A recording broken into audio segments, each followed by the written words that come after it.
En este vídeo, correspondiente al seminario 3 de la asignatura Anatomía Humana General, vamos a describir el esqueleto del tórax, también conocido como tórax óseo. Como sabemos ya, este tórax óseo, este esqueleto del tórax, es una de las regiones que constituyen el esqueleto axial. En un primer momento vamos a ver una visión general del tórax óseo, una visión en conjunto de cómo está conformado y cuáles son sus características, para después describir cada uno de los elementos que lo constituyen, fundamentalmente las costillas y el esternón.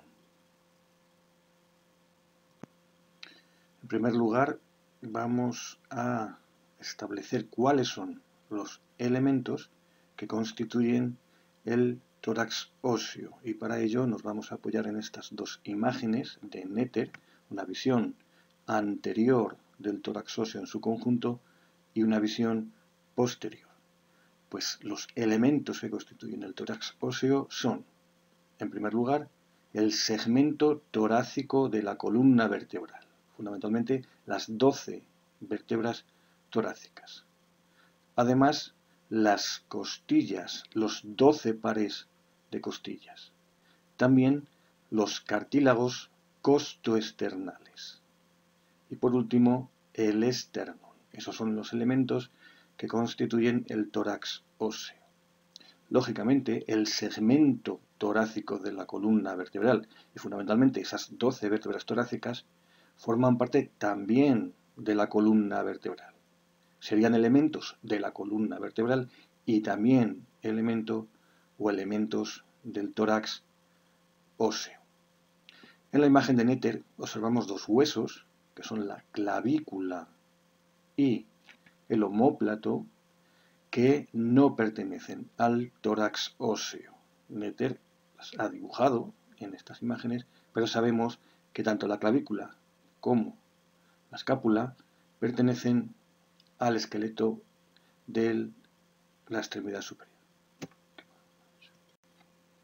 La forma que se le atribuye al tórax óseo es de cono, tiene forma de cono, pero es un cono truncado. ¿Qué significa esto? Fijaros como tenemos aquí un cono al cual le hemos cortado, le hemos truncado su vértice. Normalmente un cono tiene un vértice o ápex y tiene una base. Pues el cono truncado lo que tiene es dos bases, una base superior de menor tamaño y una base inferior. Por tanto, el tórax óseo tiene forma de cono truncado, con dos bases, una base superior de menor tamaño y una base inferior más amplia. Además, este cono truncado, que es el tórax, está aplanado de delante hacia detrás. Está aplanado de delante hacia detrás, de forma que su diámetro laterolateral es mayor que su diámetro antero-posterior. Las dos bases que tiene este cono truncado, que es el tórax óseo, están abiertas, son orificios, lo vemos bien en la imagen. Estos orificios, que están en las bases del cono truncado, se denominan orificio torácico superior y orificio torácico inferior. El orificio torácico superior, como vemos en la imagen, es más pequeño y se denomina estrecho torácico superior. También es conocido como estrecho torácico superior. Por tanto, orificio torácico superior o estrecho torácico superior. Y sus límites son bastante claros. Ahora los describimos. Sin embargo, el orificio torácico inferior, como vemos bien en la imagen, tiene unos límites más irregulares. El orificio torácico superior o estrecho torácico superior va a quedar delimitado así. Su límite más posterior será este cuerpo vertebral que corresponde a la vértebra T1, a la primera vértebra torácica. Hacia los lados quedaría delimitado por el primer par de costillas. Primera costilla derecha primera costilla izquierda. Continuaríamos delimitándolo por los primeros cartílagos costoesternales, Y por último, quedaría delimitado por el borde superior del esternón. Por tanto, límites que delimitan el estrecho torácico superior u orificio torácico superior u orificio superior del tórax óseo. En primer lugar, y como más posterior, tendríamos el cuerpo de la primera vértebra torácica. A los lados, el primer par de costillas, la primera costilla derecha y primera costilla izquierda. Después, los cartílagos costoesternales primeros, el derecho y el izquierdo. Y por último, el borde superior del esternón. Si nos fijamos en esta visión lateral del tórax óseo, vemos cómo este orificio torácico superior no está dispuesto en un plano horizontal, sino que está dispuesto en un plano oblicuo, Y vemos cómo su límite más posterior, que es la primera vértebra torácica, está más cranealmente situada, más arriba, más superior, que el borde superior del esternón. Luego, ese orificio torácico superior estaría en un plano oblicuo, no horizontal. En cuanto al orificio torácico inferior, que como decimos es más amplio, los límites son más irregulares, pero vamos a establecerlos. En primer lugar, y como límite más posterior, tendríamos este cuerpo vertebral que corresponde a la vértebra T12, a la 12ª vértebra torácica. Hacia los lados tendríamos las costillas, el par de costillas número 12, las 12º costillas, la derecha y la izquierda. Continuaríamos por el borde más inferior del conjunto de cartílagos costoesternales, lo que se conoce como el reborde costal, que, como digo, corresponde al borde más inferior de los cartílagos costoesternales. En este caso tendríamos parte derecha y la parte izquierda. Y por último, tendríamos como límite más anterior de este orificio torácico inferior la parte más inferior del esternón, que es la apófisis o apéndice xifoides. En esta visión del tórax óseo en conjunto, observamos también cómo entre las distintas costillas, entre los 12 pares de costillas, quedan constituidos unos espacios. Estos espacios son los espacios intercostales, entre costillas. En total habrá 11 pares de espacios intercostales. Habrá 11 derechos y 11 izquierdos.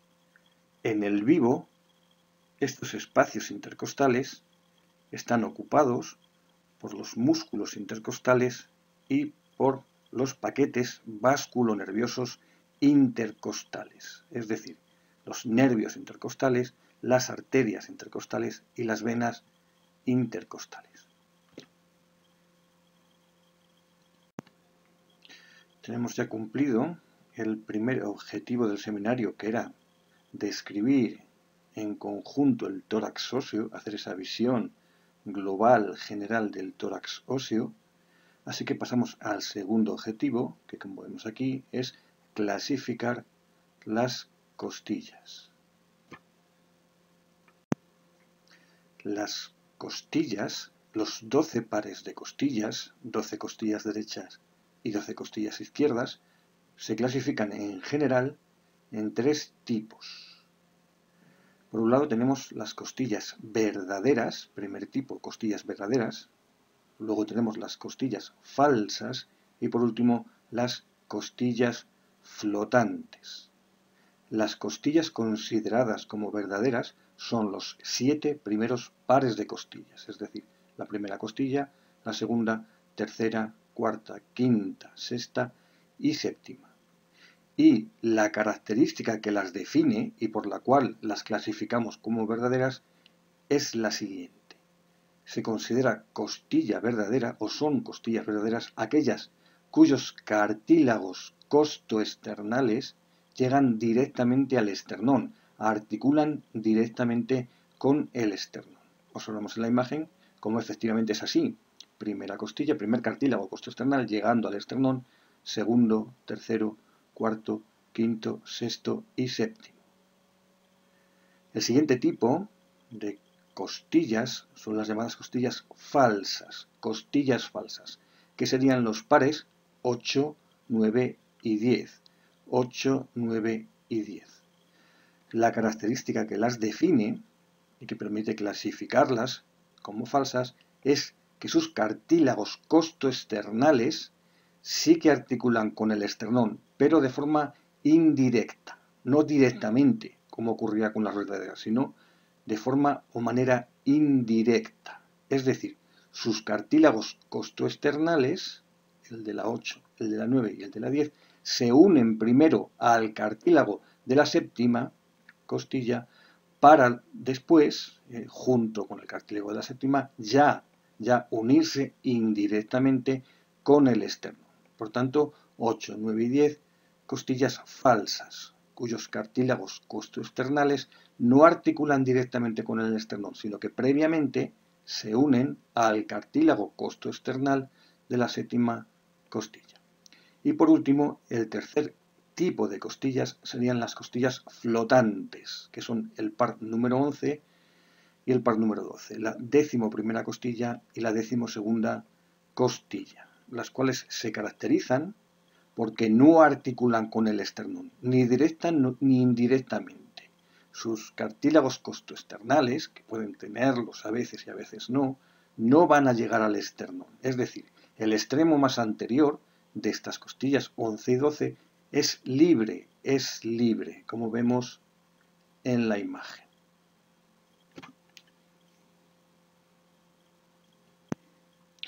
Pasamos ya al tercer objetivo de este seminario número 3, que es describir la costilla tipo. Las costillas, los 12 pares de costillas, se parecen entre sí, es decir, tienen características comunes. Si yo reúno las características comunes que tienen los 12 pares de costillas, puedo construir una costilla ideal, imaginaria, que realmente no existe, que es la costilla tipo.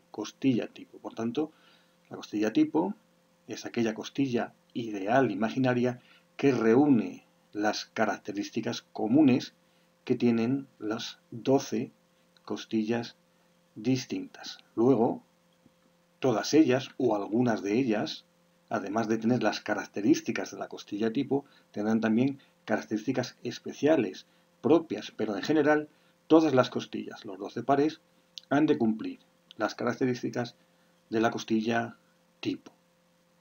La costilla es un hueso que no es fácil de clasificar. En la clasificación de los tipos de huesos que vimos en el tema de generalidades de osteología, ¿de acuerdo? No sería fácil clasificarlo, pero en general la costilla se le considera un hueso largo, claramente largo, aunque se habla más de hueso alargado. Además se dice que es incurvado y por último también aplanado. Luego la costilla es un hueso alargado, incurvado y aplanado. En esta costilla tipo vamos a distinguir distintas porciones, pero antes de hablar de ellas vamos a reconocer bien esta imagen que tenemos de Netter, ¿de acuerdo? Que es una costilla en posición anatómica, una costilla además izquierda, ¿de acuerdo? Pero ojo que es una visión posterior. Fijaros, esta costilla que tenemos aquí, que es la costilla tipo, la costilla ideal, podría ser esta de aquí, la segunda costilla. ¿Veis cómo está en posición anatómica, pero sería una costilla izquierda, y es una visión posterior. Se ve bien aquí. En la costilla, en general en las costillas, o en la costilla tipo, vamos a distinguir dos extremos, es un hueso largo, alargado, luego tiene que tener dos extremos y un cuerpo. Los extremos que se reconocen en una costilla tipo son el extremo posterior y el extremo anterior. Este sería su extremo más posterior y este es su extremo más anterior. Al extremo posterior se le conoce como la cabeza, es la cabeza de la costilla, el extremo posterior. El extremo más anterior no tiene características especiales, pero sería el que se articularía con los cartílagos costoesternales. Vemos aquí, este sería el extremo posterior de esta costilla y el extremo más anterior sería el que articularía con el cartílago costoesternal. Como digo, al extremo posterior se le conoce como la cabeza, es la cabeza de la costilla. Y en principio, lo más importante de sus características es que presenta una carilla articular en forma de ángulo diedro.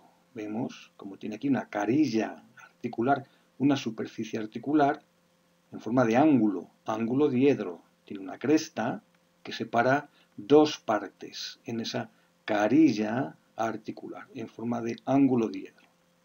Esta carilla en forma de ángulo diedro, esta carilla articular en forma de ángulo diedro, situada en la cabeza de la costilla, como vemos en la imagen global del tórax óseo, va a servir para articular con las vértebras torácicas. Lo vemos aquí como articula con las vértebras torácicas y concretamente con los cuerpos de las vértebras torácicas. Por tanto, la cabeza de la costilla es su extremo posterior y presenta una superficie articular en ángulo diedro que va a servir para articular con los cuerpos de las vértebras torácicas. Después de la cabeza, observamos bien en esta costilla tipo cómo hay una zona más estrecha, una zona estrechada. Pues esta zona estrechada la vamos a conocer como cuello. Es el cuello de la costilla. Y a partir del cuello tendríamos ya el cuerpo de la costilla. Y en principio, en la parte más inicial del cuerpo de la costilla, encontramos lo que se conoce como el tubérculo costal. Este abultamiento que tenemos aquí, al principio del cuerpo de la costilla, es el tubérculo costal. Y en el tubérculo costal observamos otra carilla articular, otra superficie articular. Esta de aquí, esta carilla articular, está situada, por tanto, en el tubérculo costal, que es este abultamiento rugoso. La carilla articular del tubérculo costal va a servir para articular con las apófisis transversas de las vértebras torácicas, con las apófisis transversas de las vértebras torácicas. Repito, por tanto, cabeza de la costilla, su carilla articular, que está tallada en ángulo diedro, sirve para articular con los cuerpos de las vértebras torácicas. Sin embargo, la carilla articular del tubérculo costal sirve para articular con las apófisis transversas de las vértebras torácicas. El cuerpo de la costilla es alargado, como hemos dicho, pero en las costillas reales, esta es la costilla imaginaria, la costilla tipo, la longitud del cuerpo de la costilla va variando. La primera costilla sería la que tendría una longitud en su cuerpo menor. Es la costilla, por decirlo así, menos larga o más corta, la primera costilla.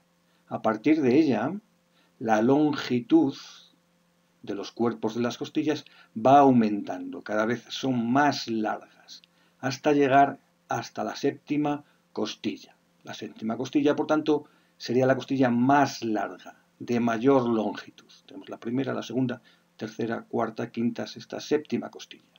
Y a partir de ella, a partir de la séptima costilla, la longitud va a ir disminuyendo progresivamente. Es decir, la séptima costilla será más larga que la octava, pero la octava será más larga que la novena y esta más que la décima. Hasta llegar a las dos últimas costillas, las dos costillas flotantes, la decimoprimera y la segunda, que son también bastante cortas, pero siempre la más corta va a ser la primera costilla, ¿de acuerdo? La última costilla, decimosegunda costilla, es corta también o menos, o de menor longitud, pero siempre algo mayor que la primera. Como dijimos en principio, este cuerpo de la costilla tipo o de las costillas es un cuerpo incurvado, está curvado. Vemos como inicialmente, lo vemos mejor aquí, el cuerpo de la costilla se dirige hacia el lateral y hacia inferior, hacia lateral y hacia abajo, hacia afuera y hacia abajo, hacia lateral y hacia inferior. Y después cambia de dirección y se dirige también hacia abajo, pero ahora hacia medial, hacia adentro. Repito, inicialmente el cuerpo tiene una dirección lateral e inferior, para luego cambiar bruscamente de dirección y dirigirse hacia medial, también inferior, pero hacia medial. De forma que en la zona que yo observo que hay ese cambio brusco de dirección, hacia lateral y luego hacia medial, yo puedo describir lo que se conoce como el ángulo de la costilla. No sería un ángulo real como tal, puesto que es una curva, ¿vale? Pero sería o se consideraría ángulo de la costilla a la zona del cuerpo donde yo veo que ese cuerpo cambia bruscamente de dirección. Deja de dirigirse hacia lateral para pasar a dirigirse hacia medial. Dijimos también al principio que la costilla, que hemos dicho que es un hueso alargado, hemos dicho que es incurvado, pero también dijimos que era aplanado. Efectivamente, está aplanada. La costilla o el cuerpo de la costilla está aplanado, pero está aplanado laterolateralmente, con lo cual en el cuerpo de la costilla yo voy a distinguir dos caras, una cara lateral, que sería esta, y una cara medial. El cuerpo de la costilla solo tiene dos caras, puesto que está aplanado lateralmente, que son la cara lateral y la cara medial. Lo vemos mejor aquí. Esta sería la cara lateral, claramente, y esta otra sería la cara medial. Cara lateral, respecto de la línea media, y cara medial de la costilla. Tiene, por tanto, dos caras, repito, una costilla tipo. Tiene una cara lateral y una cara medial en su cuerpo.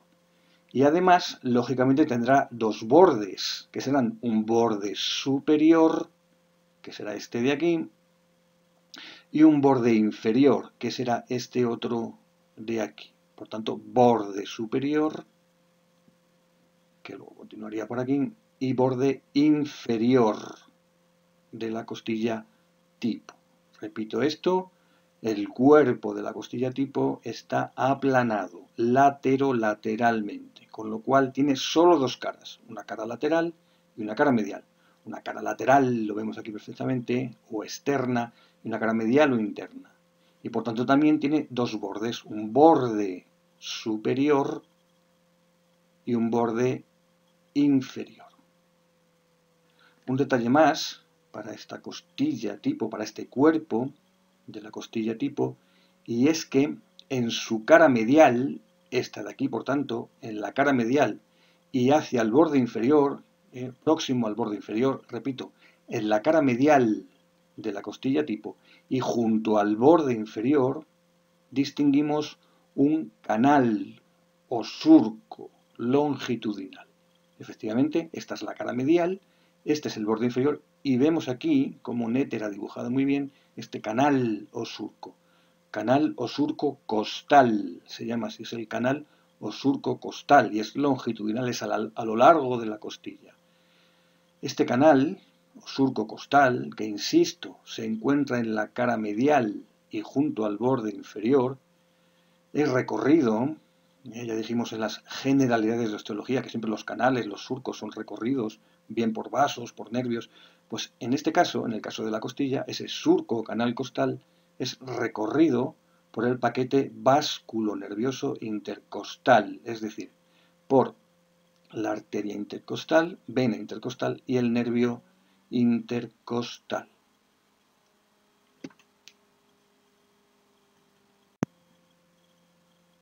Avanzamos en el seminario número 3 y llegamos a este objetivo, el objetivo número 4, en el cual vamos a describir algunas costillas que son especiales en cuanto a su morfología. Todas las costillas, las 12 costillas o los 12 pares de costillas van a cumplir las características de la costilla tipo. Las cumplen a su manera, pero todas en general cumplen las características de la costilla tipo, pero hay algunas costillas que tienen características propias, exclusivas suyas. Pues es lo que vamos a ver en este punto. En general, ¿cuáles son esas costillas especiales, con características especiales, con características propias? Pues van a ser la primera costilla, también la segunda costilla, diremos algo de la segunda costilla, y también las costillas número 11 y 12, la 11ª y 12ª costillas. Comenzamos describiendo la primera costilla. La primera costilla, que es una costilla bastante especial, quizá la más especial. Es una costilla que tiene una serie de características propias que la diferencian del resto de costillas y que son en general bastante importantes. En principio, tenemos aquí una imagen de la primera costilla, una visión craneal, una visión superior, y es una costilla que está en posición anatómica y sería una primera costilla derecha. La reconocemos aquí, sería esta de aquí, por tanto es una costilla derecha. Y en principio vemos como esta primera costilla, pues en general cumple las características de la costilla tipo. Vemos como tiene un extremo posterior, que será su cabeza, y vemos como tiene un cuerpo incurvado que termina en el extremo anterior, igual que la costilla tipo.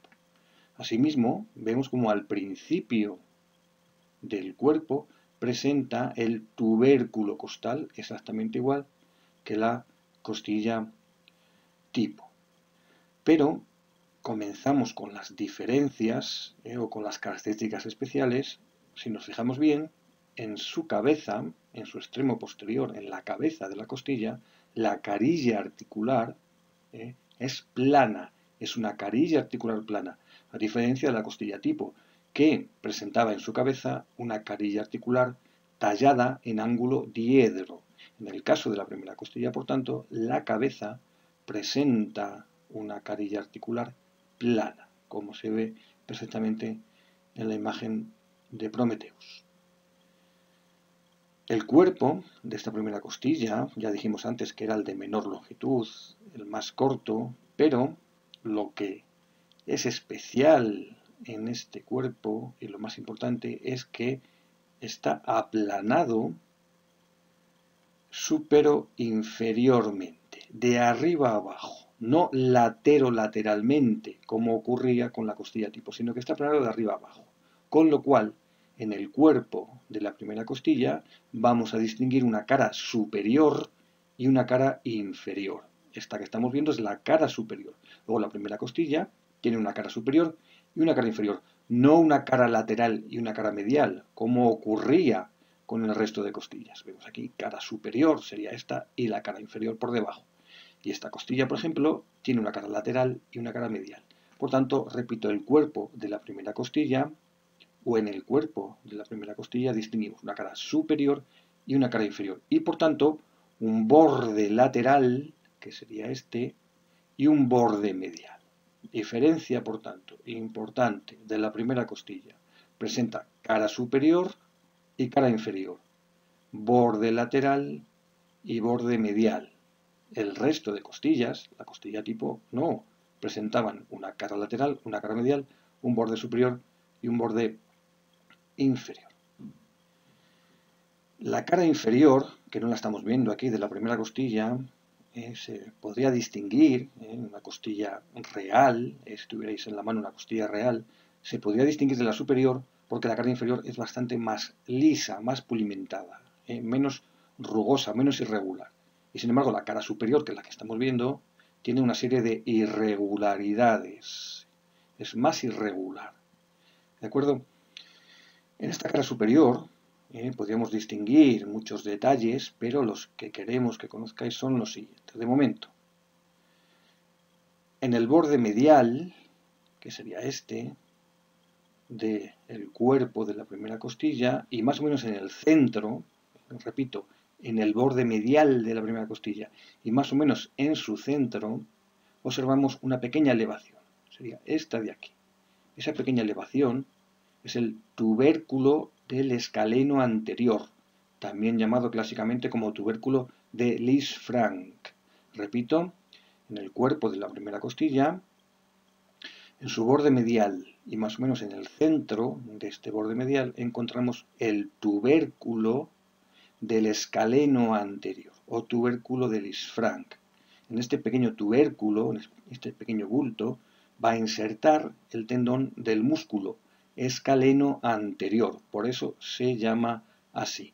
Ojo en los exámenes que no podéis confundir este tubérculo de Lisfranc, este tubérculo del escaleno anterior, con el tubérculo costal de la primera costilla. La primera costilla tiene su tubérculo costal, como todas las costillas, pero además tiene otro tubérculo que está, por tanto, en su cara superior, junto al borde medial y más o menos en el centro, que es el tubérculo del escaleno anterior o tubérculo de Lisfranc.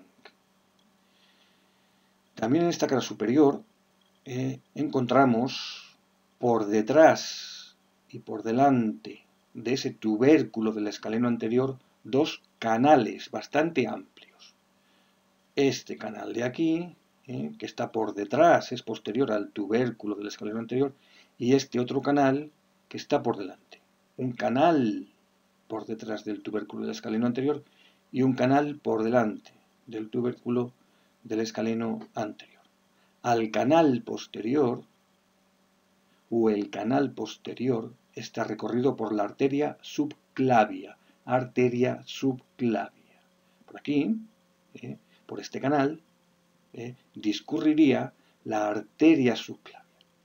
Sin embargo, el canal anterior corresponde al recorrido de la vena subclavia. Vena subclavia. Por tanto, repito, en la cara superior de la primera costilla yo puedo distinguir el tubérculo del escaleno anterior y también un canal que está por detrás. Ese canal es el canal de la arteria subclavia. Y un canal que está por delante, este otro canal, es el canal de la vena subclavia. En cuanto a la segunda costilla, que vemos aquí en una visión craneal, es una costilla que cumple prácticamente todas las características de la costilla tipo.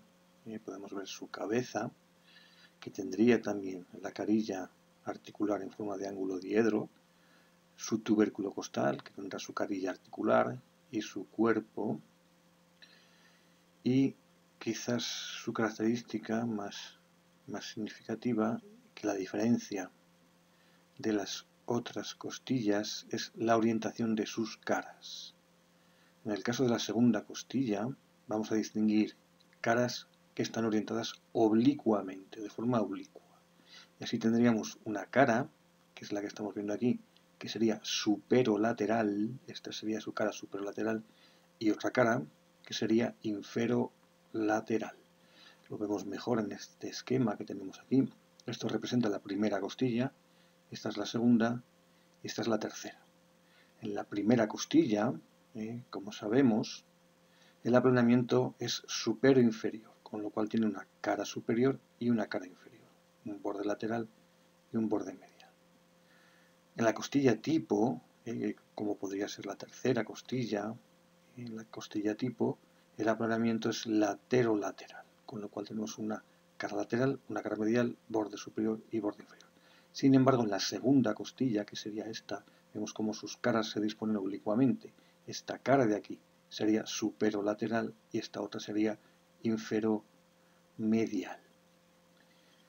Por lo demás también, esta segunda costilla se caracteriza porque no tiene canal costal o surco costal. No presenta ese canal costal o surco costal que presenta la costilla tipo en su cara medial.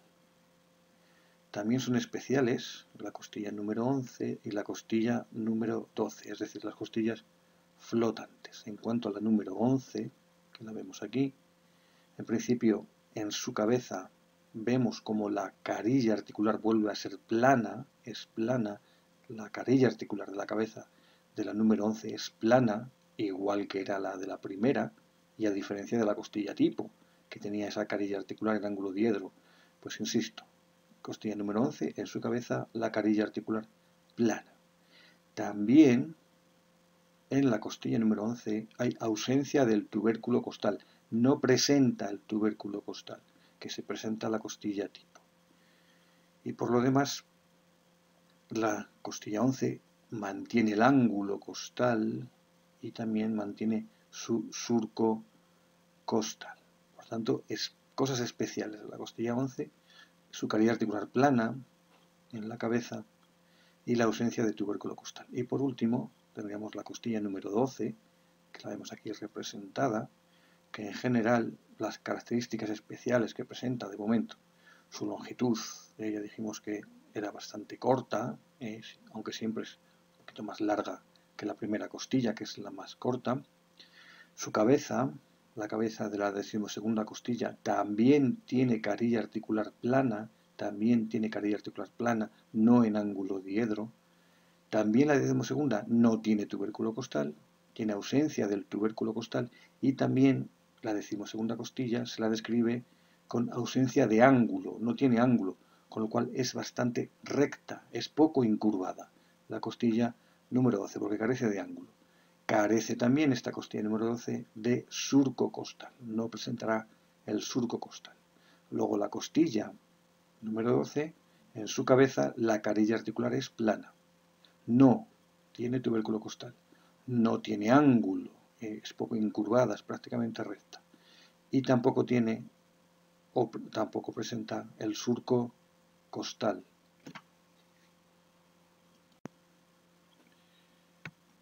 Llegamos por fin en este seminario número 3 al último objetivo, que es describir el hueso esterno. Ya hemos cumplido el objetivo 3.4 y pasamos ahora a describir el hueso esternón. Pero antes de ello, corregir una errata que he observado en la diapositiva anterior, en la locución de la diapositiva anterior. Os habréis dado cuenta, como he dicho yo al principio, que la segunda costilla tiene unas caras que son oblicuas, y he dicho que una es superolateral y otra inferolateral. Pues ese es el error.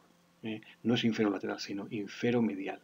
La segunda costilla tiene una cara superolateral y una cara inferomedial.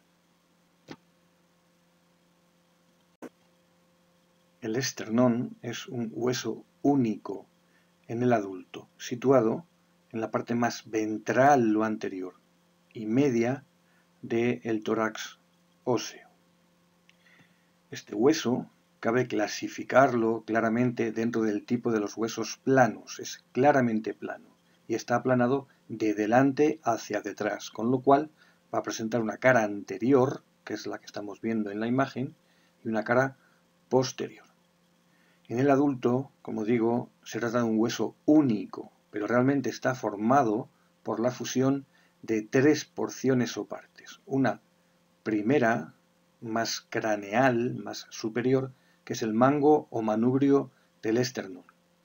La segunda porción es el cuerpo del esternón, que es la porción principal, la de mayor longitud. Y por último, en la parte más inferior, tendríamos la apófisis o apéndice sifoides. El mango o manubrio del esternón recibe este nombre porque en anatomía clásica se asemeja al esternón con el gladius, que es la espada que utilizaban los gladiadores romanos. El mango o manubrio sería la empuñadura de dicha espada. La apófisis sifoides o apéndice sifoides, su morfología es muy variable en los distintos humanos. En ocasiones presenta esta morfología bituberculada, a veces es unituberculada, en otras ocasiones está agujereada, presenta un foramen, incluso puede ser cartilaginoso o cartilaginosa. Entre el eje mayor del manubrio y el eje mayor del cuerpo se forman en el plano sagital, o se forma en el plano sagital, mejor dicho, un ángulo, que es el ángulo del esternón, antiguamente llamado ángulo de Luis, En esta visión lateral del esternón no se aprecia prácticamente el ángulo, pero sí que lo vemos mejor en este esquema que tenemos aquí, en el cual vemos el manubrio con su eje mayor y el cuerpo del esternón con su eje mayor. Y vemos cómo efectivamente forman un ángulo. Ese ángulo es el ángulo esternal, que tiene una cierta importancia clínica a la hora de la exploración, porque es relativamente fácil palparlo, en algunos más, en otros menos, en el individuo. Si se identifica ese ángulo external a la palpación, hacia los lados podremos identificar y podremos palpar los cartílagos costoesternales correspondientes a las segundas costillas, es decir, los segundos cartílagos costoesternales. En el borde superior del esternón y por tanto del manubrio esternal distinguimos tres escotaduras. Tenemos una escotadura central en la línea media que se denomina escotadura yugular, que es fácilmente palpable. A los lados tenemos las llamadas escotaduras claviculares, derecha e izquierda. En estas escotaduras claviculares vamos a encontrar carillas articulares, que sirven para articular con el extremo external de las clavículas. En la visión lateral del esternón observamos como en sus bordes laterales tenemos otras escotaduras que en este caso se denominan escotaduras costales, porque sirven para articular con los cartílagos costoesternales. En total habrá 7 escotaduras costales en cada borde lateral del esternón. Las podemos contar en la imagen, en la visión anterior frontal, que tendríamos la primera escotadura costal y tendríamos la segunda, tercera, cuarta, quinta, sexta y séptima. También en la visión lateral, primera, segunda, tercera, cuarta, quinta, sexta y séptima escotaduras costales en cada borde lateral del esternón. Vemos como la segunda escotadura costal coincide con el ángulo esternal, con la unión entre el manubrio y el cuerpo. Podemos decir, por tanto, que en cada borde lateral del esternón hay 7 escotaduras costales. Pero también podríamos decir que en el borde lateral del manubrio external hay 1,5 escotaduras costales. Y en el borde lateral del cuerpo del esternón hay 5 escotaduras costales y media.